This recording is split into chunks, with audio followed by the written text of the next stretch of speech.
Madam, I introduce the bill. Item number 15B, माननीय वित्त मंत्री जी। Madam, with your permission, I rise to move for leave to introduce a bill further to amend the Income Tax Act 1961 and to amend the Finance Act 2025. प्रश्न यह है कि विधेयक को पुनर्स्थापित करने की अनुमति प्रदान की जाए। जो सदस्य इसके पक्ष में वो हाँ कहें, जो सदस्य इसके विरोध में है वे ना कहें। मेरे विचार में निर्णय हाँ वालों के पक्ष में हुआ, हाँ वालों के पक्ष में हुआ। माननीय मंत्री जी विधेयक को पुनर्स्थापित करें। Ma'am, I introduce the bill. Item number 15C, माननीय मंत्री श्री जी किशन।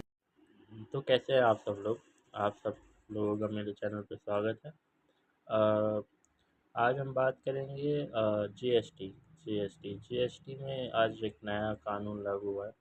उसमें यह है कि आपके व्हाट्सएप, इंस्टाग्राम और जीमेल आईडी इसकी सारी इंफॉर्मेशन अगर कभी कर विभाग मतलब आपकी जानकारी लेना चाहता है तो वो इन सब से भी जानकारी दे सकता है। आपकी पर्सनल चैट, आपकी जीमेल में आपने जो मैसेज किए होंगे, व्हाट्सएप पे जो आपके मैसेज किए होंगे और यूपीआई की डिटेल्स और चीज़ें। तो ये अभी आयकर विभाग ने नया कानून पास हुआ है इंडिया की पार्लियामेंट से। तो इस कानून में क्या क्या चीज़ें हैं और क्या अच्छी है और क्या बुरी है, ये सब हम देखेंगे। तो इसमें ये है कि अगर पहले तो ये है कि पर्सनल जो डेटा होता है वो इसमें आपका यूज़ किया जा सकता है। फिर दूसरा ये है कि और अगर आपके पास मतलब क्रेडिट कार्ड है और अगर आप उससे कोई पेमेंट लेते हैं, पेमेंट मतलब क्रेडिट कार्ड से आपने 3 लाख रुपए तक का खर्चा किया और फिर आप उस पेमेंट को आप भरते हैं। तो अगर आपने 3 लाख में मतलब 4 लाख दिया या 3 लाख दिया, अगर 4 लाख लिया तो अगर आप उस पेमेंट को दोबारा भरते हैं तो अगर आपने 2,90,000 आपने गूगल पे या पेटीएम या कुछ भी चीज़ ऑनलाइन करा और अगर आपने फिर उसमें 1,10,000 आपने कैश किया तो आप इनकम टैक्स की नज़रों में आ जाता है। ये इसमें फिर वो आपकी चीज़ें चेक कर सकते हैं।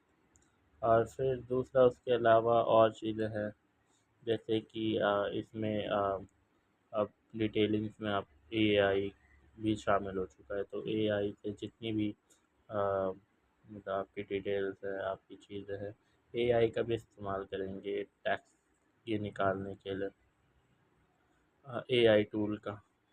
और इसके अलावा ये आपकी यूपीआई पेमेंट और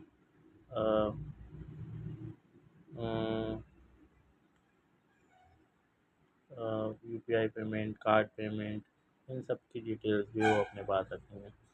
इसमें एक ये चीज़ बहुत अहम है कि ये ऑनलाइन जो डाटा होगा आपका, इसको ये अपने पास ले सकते हैं और फिर ये आपको उस पर्सनल डाटा के लिए आपसे कोड्स मांगेंगे कि क्या कोड्स हैं, ईमेल आईडीज़ मांगेंगे।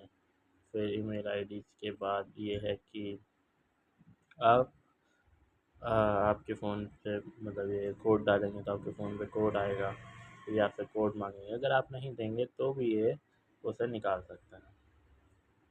इसके अलावा ये जो ये कानून है ये 1 अप्रैल 2026 से लागू हो जाएगा। और इसमें ये भी है कि अगर अगर अगर आपने 10 लाख की एफडी कराई तो एफडी के लिए भी आपको बताना पड़ेगा कि आपने एफडी के लिए आपके पास 10 लाख रुपीज़ कहाँ से आए और ये पैसे कहाँ से आए और आपने कैसे ऐसे मतलब आपके ऊपर इनकम टैक्स की नज़र रखेंगे वो आप पे। फिर इसके अलावा अभी एक और नई चीज़ आई है कि अगर आपके अकाउंट्स में 10 लाख से ज़्यादा आप जमा कराते हैं सेविंग अकाउंट में या फिर आप डिफरेंट अकाउंट में 10 लाख से ज़्यादा जमा कराते हैं तो भी आपसे पूछा जाएगा कि ये पेमेंट्स कहाँ से आई। इसके अलावा और भी बहुत सारी चीज़ें हैं, जैसे अ, कि प्रॉपर्टीज़ वगैरह की अगर आप प्रॉपर्टीज़ लेते हैं तो प्रॉपर्टीज़ में ये है कि अगर आप ग्रामीण एरिया में रहते हैं यानी गांव देहात या इस एरिया में, तो यहाँ पे 20 लाख तक अगर ऊपर की ज़मीन लेते हैं और वो भी कैश में, तो आप फिर इनकम टैक्स की निगाह में आ जाते हैं। और अगर आप 50 लाख से ऊपर की शहर में ज़मीन लेते हैं तो भी इनकम टैक्स की निगाह में आ जाते हैं। तो और ये इसमें मेन मेन चीज़ ये है कि आपका गूगल, इंस्टाग्राम, ईमेल आईडी, मतलब ये आपकी पर्सनल जो डेटा है उसे भी यूज़ करेंगे। इन सब में जो आपकी चैटिंग्स होंगी, जो आपकी पर्सनल डेटा होगा उसे यूज़ किया जाएगा। और ये बहुत ही अलग चीज़ है। और ये आपको मैं इसलिए बता रहा हूँ कि आप आगे कैसी तैयारियाँ कर सकते हैं, कैसी चीज़ें कर सकते हैं। जैसे अगर आपने कुछ भी पैसों के लेन-देन के बारे में कोई भी बात की होगी या कुछ भी और चीज़ें, तो वो आपका डेटा रिकॉर्ड कर लेंगे। इंस्टाग्राम पे आपने बात की होगी या फिर व्हाट्सएप पे बात की होगी या जीमेल पे बात की होगी या फिर आपकी यूपीआई पेमेंट्स या कुछ और चीज़ें, तो ये आपकी डिटेल्स निकाल सकता है। और हम आगे अपने एक एडवोकेट्स हैं, उनकी राय लेते हैं। आयकर विभाग को नई शक्तियां दी जाएंगी जिनसे वो आपका स्मार्टफोन का कोई भी डेटा, कोई भी ऐप उसके अंदर झांक पाए अगर उन्हें लगे कि आपने टैक्स की कोई भी चोरी करी है। इससे कुछ दिक्कतें पैदा होती हैं। आपकी निजता जो है, निजता का जो अधिकार है, उस पे लोग कह रहे हैं कि इस पे कोई हमला हुआ है और इससे लोगों के दिल में और भय भी बैठ जाता है, क्योंकि आयकर विभाग जब भी कोई प्रोसीडिंग करता है, हमने देखा है कि बहुत बारी वो जो सामान लेता है, जो डेटा लेता है, उसमें सेफगार्ड्स नहीं है। मतलब आपके लिए कोई अधिकार नहीं है पूछने के लिए कि ये डेटा क्यों लिया जा रहा है।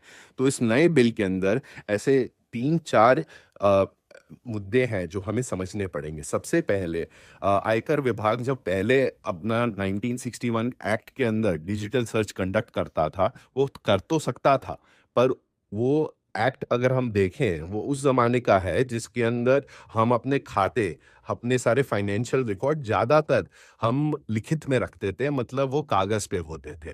तो अगर किसी ने किसी तिजोरी में भी बंद करके रखे तो आयकर विभाग के पास ये शक्ति थी कि उसका ताला तोड़ पाएँ, अंदर घुस पाएँ, वो पूरा खाता निकाल पाएँ और फिर टैक्स की चोरी के बारे में पता कर पाएँ। पर आज की डेट पे अगर वो आपके गूगल मैप, इंस्टाग्राम ऐसी चीज़ों के अंदर घुस रहे हैं, उसके अंदर आपका प्रोफेशनल डेटा तो होगा, मतलब आप क्या-क्या फाइनेंशियल ट्रांज़ैक्शन कर रहे हैं, पर आपकी बहुत निजी बातें भी होंगी और उसके लिए सेफगार्ड्स नहीं है। और डिजिटल डेटा तो एक ऐसा तरीके का डेटा है जिसमें बहुत विभिन्न तरीके के डेटा जुड़ जाते हैं। मेटा डेटा, आप कहाँ जा रहे हैं, किससे मिल रहे हैं, कितनी देर मिल रहे हैं, और आपका स्मार्टफ़ोन जो आपकी जेब में है, वो तो ये सारा समय रिकॉर्ड करता रहता है। तो इससे दिक्कतें बढ़ जाती हैं आपकी निजता के लिए, जिसके लिए कुछ इसके अंदर ऐसे सेफगार्ड होने चाहिए जो सर्वोच्च न्यायालय ने केएस पुट्टास्वामी जजमेंट 2017 में आपका निजता का अधिकार जो जिसमें बताया गया था वो थी। तो ये कैसी चीज़ें होंगी? ये ऐसे होंगी कि आयकर विभाग अगर ऐसा कोई भी सर्च और सीजर करे, आपका बोले कि पूरा लैपटॉप और स्मार्टफ़ोन ले लेंगे, आप सारे एक्सेस कोड दीजिए, उसके लिए एक क्लियर नोटिस होना चाहिए। उसके लिए एक लिखित में उनको बताना पड़ेगा आपको कि वो क्यों कर रहे हैं। Why is there a reason to suspect tax evasion? पर इस बिल के अंदर वो वैसे कारण देने की कोई ऐसी ऑब्लिगेशन नहीं है आयकर विभाग पे। वो उनको ये चीज़ें आपको बताने की ज़रूरत नहीं है। और ये कानून के अंदर ये भी सारी प्रोटेक्शंस होनी चाहिए कि वो जो-जो चीज़ें माँग रहे हैं, उसका कोई आधार हो, शुरू से कुछ आधार हो। ये नहीं कि आके बोल लें कि आप अपना पूरा स्मार्टफ़ोन अनलॉक कर लीजिए, हम आपके बारे में सब कुछ जानना चाहते हैं और उसके बाद उससे कुछ टैक्स की चोरी हमें लग रही है आप कर रहे हैं, तो हमें फिर वो पता लग जाएगा। क्योंकि हमने ये भी देखा है कि हमारा आयकर विभाग बहुत बारी छापे उन पे डालता है, जो सरकार की कोई ना कोई आलोचना करते हैं, ठीक है? तो ये सारे जो सेफगार्ड्स हैं, ये आम नागरिकों के लिए बहुत-बहुत महत्वपूर्ण हैं और मेरी ये होप है कि जैसे लोग इसके बारे में और जानेंगे, वो भय की जगह सिलेक्ट कमेटी जो इस पे स्थापित हुई है, जो इनकम टैक्स बिल देखेगी, उसको भी अपने सुझाव भेजें। जैसे